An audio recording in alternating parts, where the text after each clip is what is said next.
We have lost your picture. Yeah, give me a second.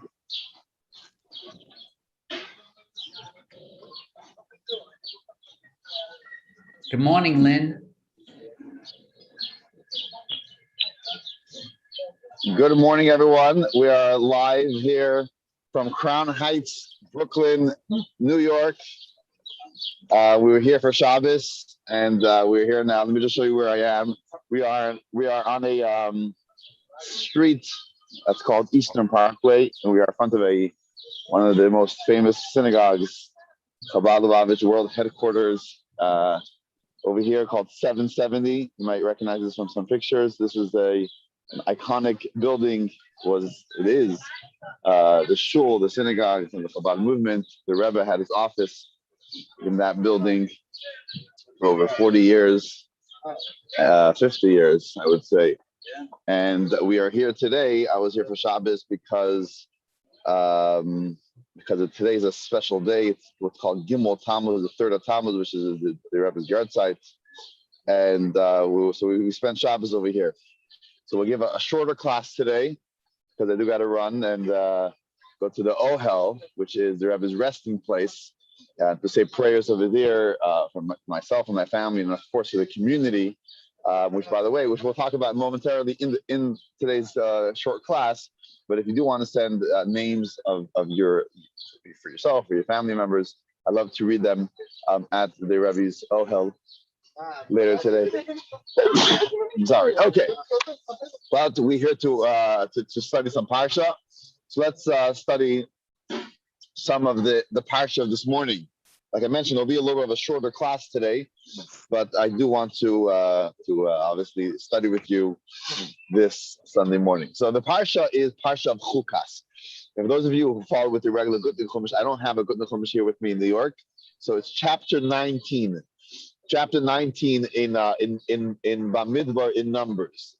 And this week's Parsha, so the Parsha opens up with the laws of the red heifer.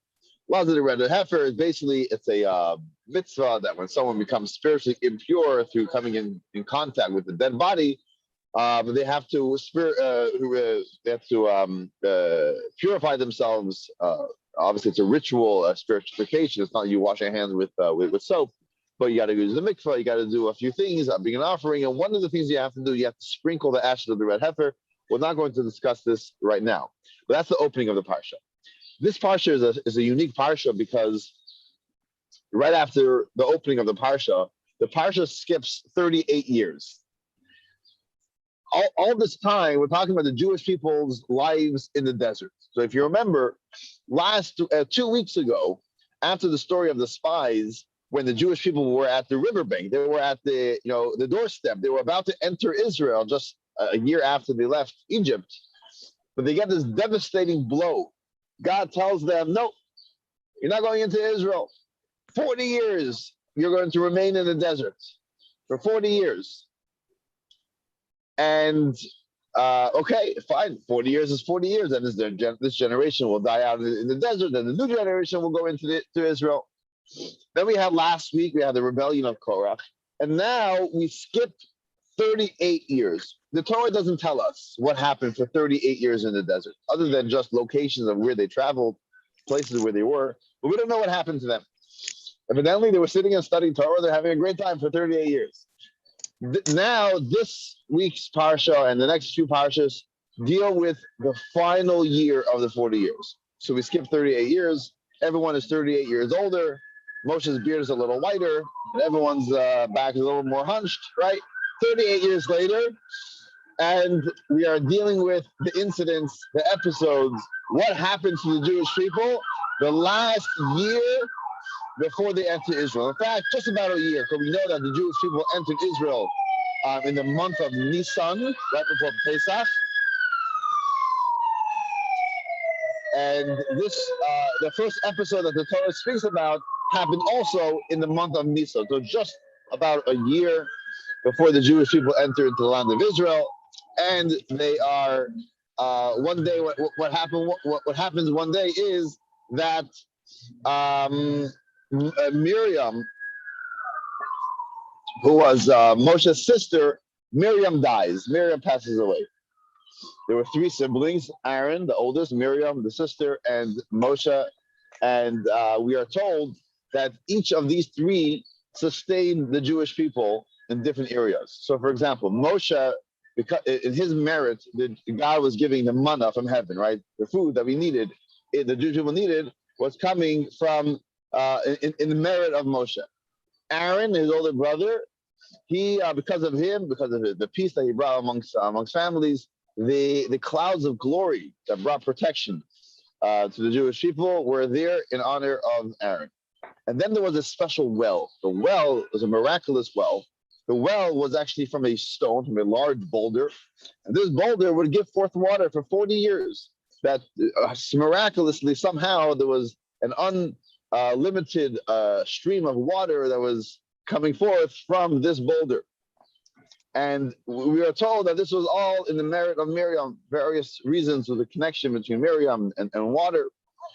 But the idea is that it was in her merit. One day, at the end of the 40 years, and Miriam passes away. The next morning, they wake up, they want to have a good, nice hot coffee. They come to the boulder, they come to the stone, they come to their trusted well, and it's dried out. There's no water. So what do the Jewish people do? Of course, they complain. Of course, yeah. They don't say, "Hey, thank God for 40 years we had this miraculous water." They complain, and they turn to Moshe and Aaron and say, "What's going on today? We're gonna die of thirst. No water. What's going on? How can we live like this?" So Moshe speaks to God, and God says, "Moshe, take your staff, go to the stone, and speak to the stone. Speak to the stone, and tell the stone to give forth water." Moshe takes his staff, and all the Jewish people are following. What's going to be over here? And the boulder basically was amongst many other stones, all mixed together. And Moshe speaks to the stone, and nothing happens. So Moshe realizes, oh, it must be he spoke to the wrong stone. So he starts searching between the stones to find the right stone. While this is happening, there are some Jewish people who always look for problems. And they say, "Oh, you think this is going to be a miracle? You think this is really going to be a miraculous thing?" Moshe's looking for that right stone that he knows has water somehow. He's not really just going to any stone. And Moshe hears it, and Moshe gets angry. Moshe takes the staff, he hits the stone, he hits the right stone, and water comes forth. God wasn't happy with this. God says, "You had an opportunity to listen, obviously, to what I said and to sanctify my name in a public manner.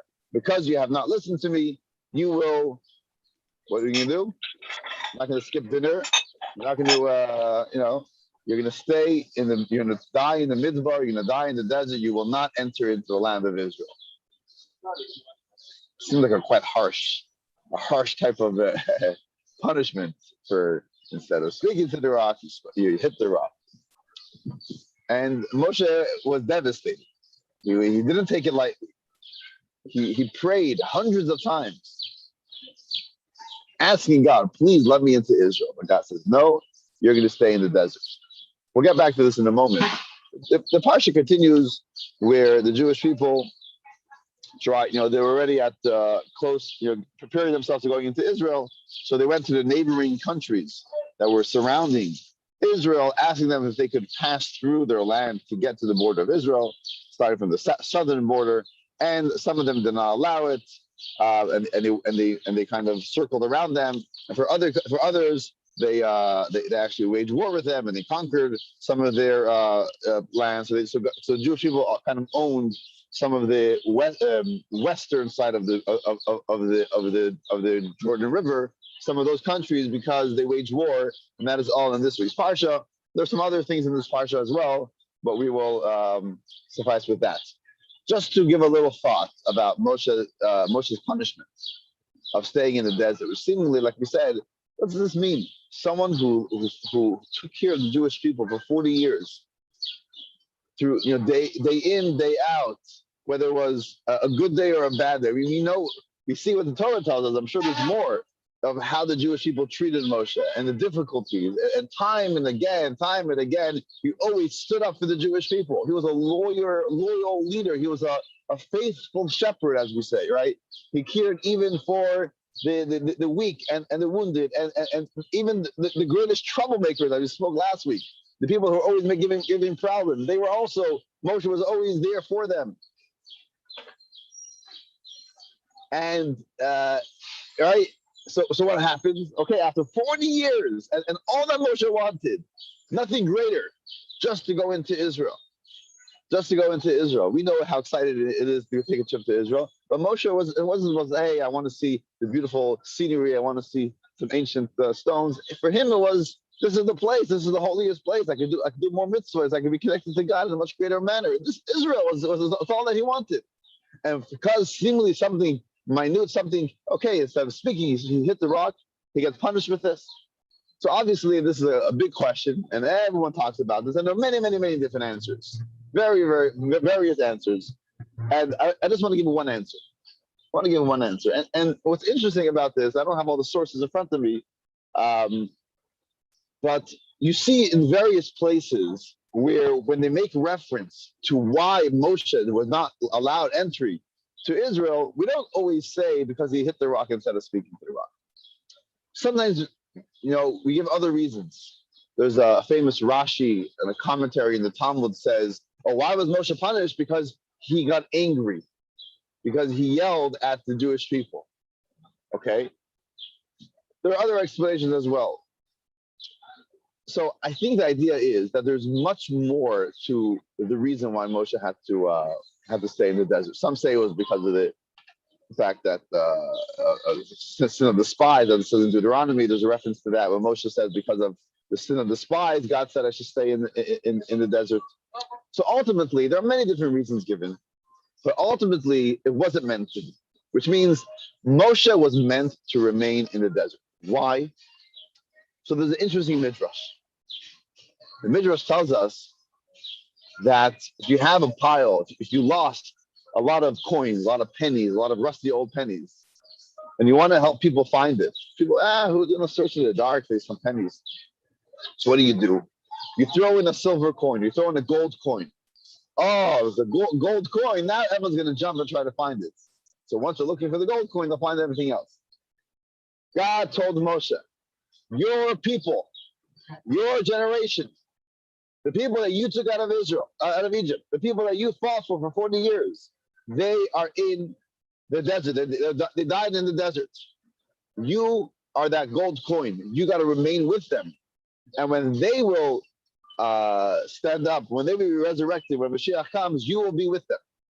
Because you are a faithful shepherd during life and in afterlife. You have to be with your people. So it wasn't meant to be. He was meant to remain in the desert with his generation. And ultimately, that's what Moshe wanted. Ultimately, he wanted to be with his people. And that's why he was destined to remain in the desert. And only Joshua, his disciple, his successor, he was the one that took the Jewish people out. I think this is apropos to to the day of the calendar today, which is the 3rd of Tammuz, which is the yard side, the day of passing of the Lubavitcher Rebbe, 1994, 27 years. And there are thousands of people, usually there, I would say, tens of thousands from around the world. This year is a lot of limitations of who could travel, especially from foreign countries. But there are thousands of people here. I spent Shabbos at the Ohel in Queens. They put up large tents. And you probably had 2,000 to 3,000 people there spending Shabbos together. And what were they doing? They weren't partying. They weren't just having a good time. They were sitting and studying the Rebbe's Torah. They were sitting and having farbrengen and trying to inspire ourselves to be better Jews. The idea that the Rebbe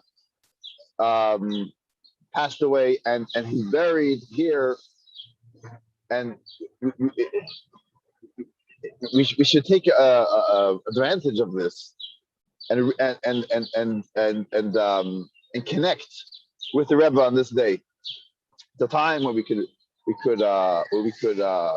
write to the Rebbe or mention a name for a blessing, and that's what I'm doing here today. Going to the Ohel soon to speak and write. The Rebbe was a person, I think, similar to Moshe Rabbeinu, where all that he cared for was for his people, for his generation, for the Jewish people.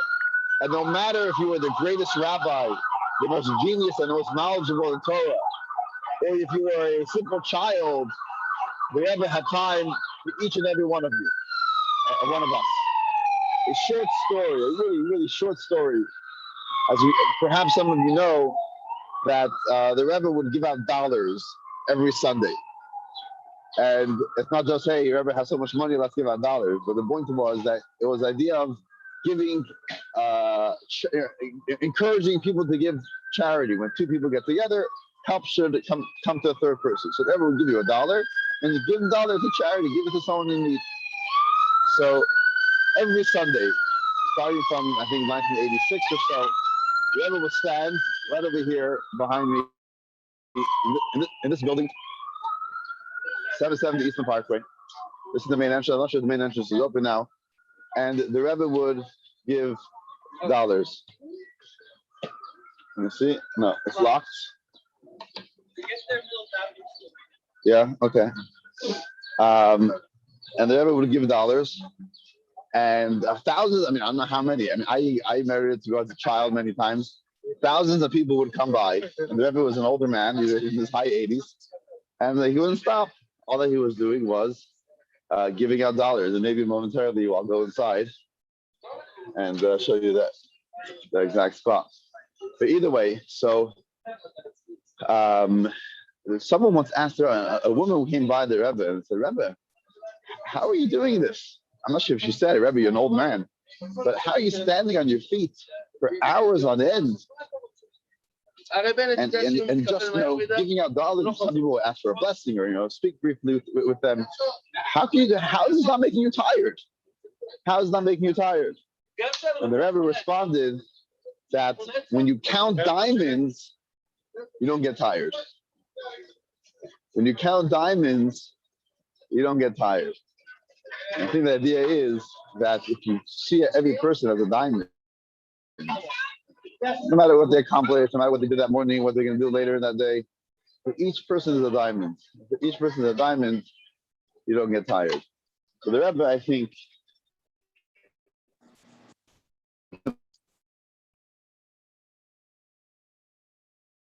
for each and every one of us. Today is his day. He's kind of walking through the downstairs shul of seven.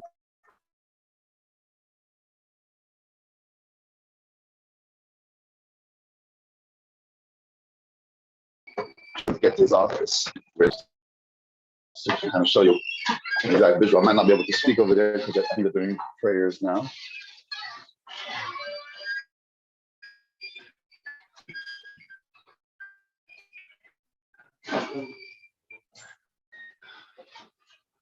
This is that main entrance, which was locked previously. I got around. This is the main lobby. Right over here, right in this corner. The Rebbe would stand every Sunday. Give out dollars. This is his private office. Today, people they open it for special times and they have prayers in there.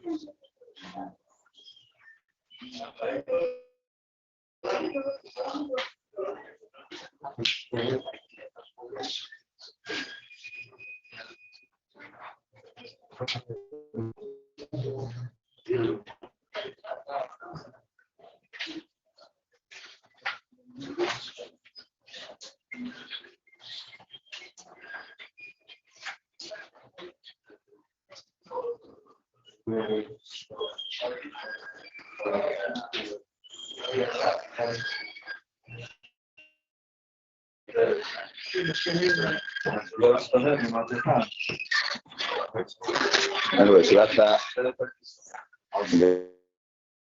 A lot of headquarters. So one of the smaller synagogues over here. There's a downstairs big synagogue. I was there earlier and I walked it briefly. Anyway, so that is about today. That's today's day, it's a special day. And I think we're very much connected to the Parsha. I am going to go soon to the your name.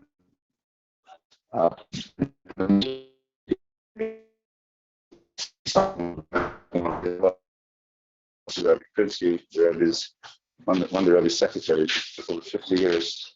The man in the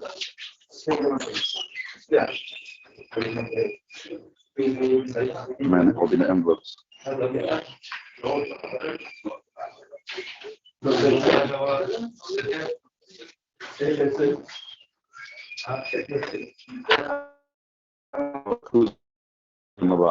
Okay. Anyway, so that's that. I'm gonna close now. And yeah, I'm wishing you all a good week.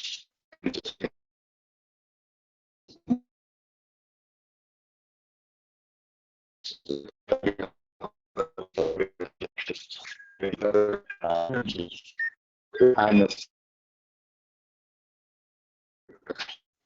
I'm gonna close now. Good to see you all. And we'll be in touch. We'll see you next week. Thank you.